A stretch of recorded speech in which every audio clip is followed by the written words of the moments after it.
सभी मित्र, अभिभावकगण, guardian, शिक्षकगण, professor, students, सभी को मेरा नमस्कार। आज पुनः मैं एक विषय पर बात करने आया हूँ, विचार विमर्श करने आया हूँ।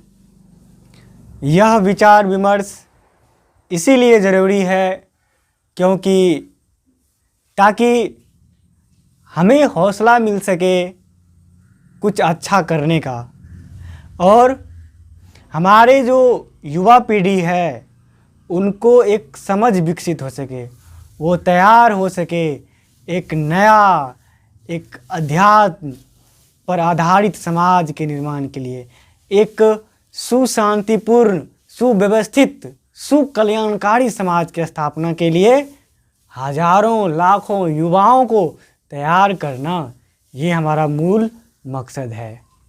क्योंकि आज के युवा ही कल के भविष्य होंगे, इसीलिए उनका समझ विकसित होना बहुत ही ज़्यादा आवश्यक है।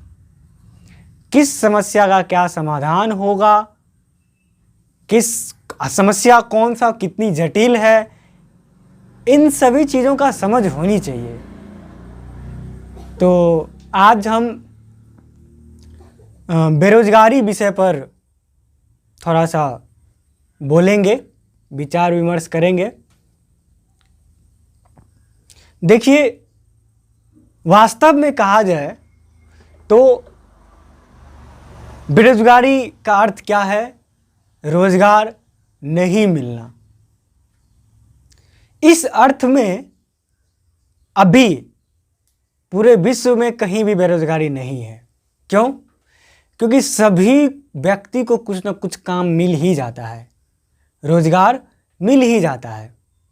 लेकिन जब कहा जाता है कि बेरोजगारी है तो इसका अर्थ क्या है? इसका अर्थ ये है कि जो जिस रोजगार के योग्य है, क्या वो उसको रोजगार मिल रहा है? अगर नहीं मिल रहा है तो बेरोजगारी है। दूसरी बात है कि अगर किसी क्षेत्र में, अगर किसी क्षेत्र के योग्य युवा ज़्यादा है लेकिन उसमें अपॉर्चुनिटी नहीं है, अवसर नहीं है, तो उसको हम बेरोजगारी कहेंगे। इसको दूसरे अर्थ में हम कह सकते हैं, बेरोजगारी से गरीबी उत्पन्न होता है। गरीबी क्या है? आपके पास अगर परचेजिंग कैपेसिटी नहीं है, मतलब आपके जीवन के जितने भी फंडामेंटल ज़रूरत है, मूलभूत आवश्यकता है, अगर उसको आप अपने कमाई से, अपनी मेहनत से कमा करके उसको आप पूरा नहीं कर पाते हैं, तब कहा जाता है कि आपके पास परचेजिंग क्रय शक्ति नहीं है या कम है, और यही गरीबी है। हाँ, ये समस्या है बहुत बड़ी अभी।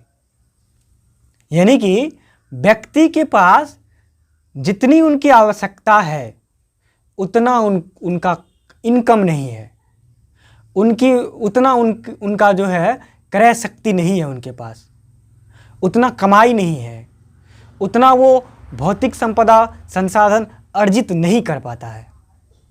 ये मूल समस्या है, ये बड़ी समस्या है, और ये वैश्विक समस्या है। भारत भी इस समस्या से गुजर रहा है।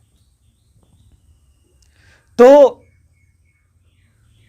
इसका परिणाम क्या होता है? यानी कि गरीबी या आवश्यकता पूरा करने के लिए जो जरूरी इनकम है वो प्राप्त नहीं होने पर इसका क्या परिणाम निकलता है?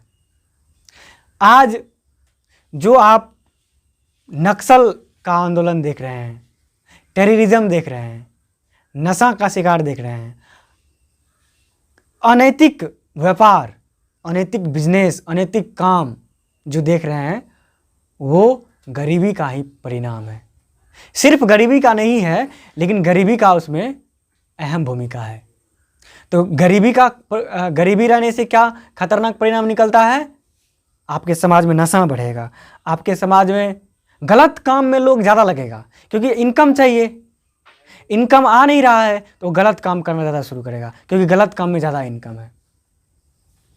इसके बाद व्यक्ति का भौतिक, मानसिक, शैक्षणिक, स्वास्थ्य विकास नहीं कर पाएगा।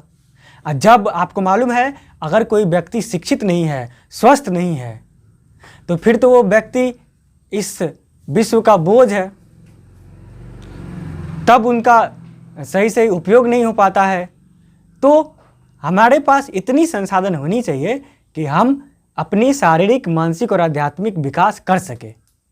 अगर इतना नहीं है तो कहेंगे कि गरीबी है।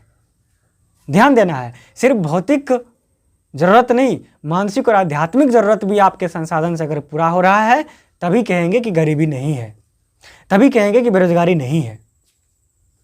अब इसका समाधान क्या है? इसके समाधान के लिए श्री प्रभात रंजन सरकार ने प्रगतिशील उपयोग तत्व में एक संतुलित अर्थव्यवस्था की बात की है, बैलेंस्ड इकोनॉमी की बात की है। क्या है ये? वो कहते हैं कि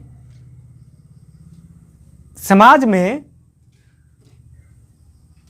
30 से 40% लोग एग्रीकल्चर में रहनी चाहिए, 20% लोग एग्रीकल्चर पर आधारित इंडस्ट्री में लगी रहनी चाहिए, फिर 20% लोग बिजनेस में लगी रहनी चाहिए, 10% लोग जो आप वाइट कलर जॉब कहते हैं यानी सेवा क्षेत्र, उसमें लगी रहनी चाहिए, और 10% लोग आपको रिसर्च में लगी रहनी चाहिए।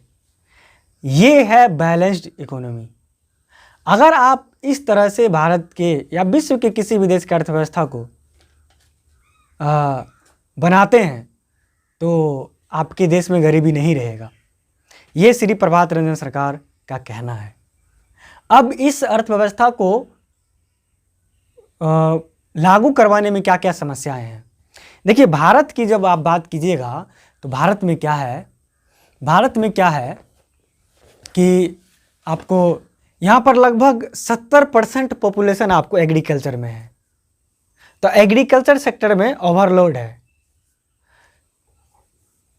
हमको एक बात का दुख हुआ था जब कृषि बिल आया था, हालांकि वो तो वापस हो गया, लेकिन उस समय में एक कृषि विशेषज्ञ हुए थे, उनका नाम मैं भूल रहा हूँ। उन्होंने कहा था कि कृषि बिल क्या कर रहा है, एग्रीकल्चर से लोगों को भगवा रहा है, एग्रीकल्चर से लोगों को ज़बरदस्ती हटवा रहा है। ये नहीं होना चाहिए। मैं उस कृषि विशेषज्ञ से सहमत नहीं हूँ। क्यों? क्योंकि एग्रीकल्चर फील्ड का एक अपना लिमिटेशन है। कितना लिमिटेशन है? वो टोटल पॉपुलेशन का 30 से 40% ही रोजगार दे सकता है। लेकिन अभी हाल क्या है हमारे देश का? 70% पॉपुलेशन एग्रीकल्चर पर डिपेंड है। ये बहुत बड़ी समस्या है। इसी कारण से किसान का इनकम इतना कम है। सिर्फ यही कारण नहीं है किसान के इनकम का कम होने का, लेकिन यह भी एक बहुत बड़ा कारण है। तो किसान का इनकम को अगर बढ़ाना है तो एग्रीकल्चर जो सेक्टर है, कृषि क्षेत्र में 30 से 40% आप पॉपुलेशन रखिए, इससे ज़्यादा नहीं रखिए, तो किसान का इनकम भी बढ़ेगा क्योंकि लोग घटेंगे। और अब चलते हैं हम लोग। तो भारत की समस्या ये है 70% से घटा करके इसको 30 से 40% करना होगा। अब इसके लिए क्या करने की ज़रूरत है? इसके लिए दूसरी बात जो है, जो बैलेंस्ड इकोनॉमी में कहा गया, उस पर ध्यान देने की ज़रूरत है। वो कहता है कि 20% पॉपुलेशन एग्रीकल्चर पर आधारित उद्योग में लगी रहनी चाहिए। इस मामले में भारत बहुत ज़्यादा पिछड़ा हुआ है। यानी एग्रो इंडस्ट्री जो है, एग्रीकल्चर बेस्ड इंडस्ट्री जो है, कृषि पर आधारित उद्योग जो है, उसकी कमी भारत में बहुत ज़्यादा है, बहुत ज़्यादा है। इस पर काम करने की आवश्यकता है। इस पर काम क्यों नहीं किया जा रहा है? कहाँ कहाँ समस्याएं आ रही है? देखिए, पहली बात तो ये है कि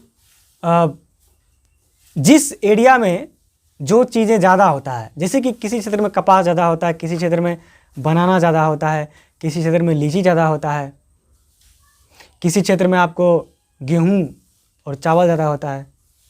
समस्या क्या है कि उस गेहूं और चावल पर इंडस्ट्री उस एरिया में नहीं है। क्यों नहीं है? क्योंकि उस एरिया से मार्केट का लिंकेज नहीं है। मार्केट का लिंकेज नहीं है, ठीक है, मार्केट का लिंकेज नहीं है। तो हमें करना ये होगा मार्केट एस्टेब्लिश करना होगा, मार्केट एस्टेब्लिश करना होगा। दूसरी बात, कुछ जो पूंजीपति है या जो गवर्नमेंट है उनको थोड़ा रिस्क लेना होगा एग्रो इंडस्ट्री को डेवलप करने के लिए, ठीक है। एग्रो इंडस्ट्री पे बहुत लंबी चर्चा चल सकती है, लेकिन हम थोड़ा सा छोटा वीडियो रखना चाहते हैं, इसीलिए इस पर बात कर रहे हैं हम। तो थोड़ा सा बात ये हो गया। इसमें करप्शन भी बहुत बड़ी बाधा है, जैसे कि बिजनेस लोन दिया जाता है इसके द्वारा, गवर्नमेंट के द्वारा लगभग 25 लाख का है स्मॉल इंडस्ट्री के को स्टार्ट करने के लिए, MSME स्टार्ट करने के लिए। लेकिन जो है आपको समस्या ये है कि उसमें करप्शन ज़्यादा है, 20 से 30% रुपया जो है रख लेता है आपको ये ऑफिसर लोग, जो उस बिजनेस लोन को जो अपॉइंट करता है।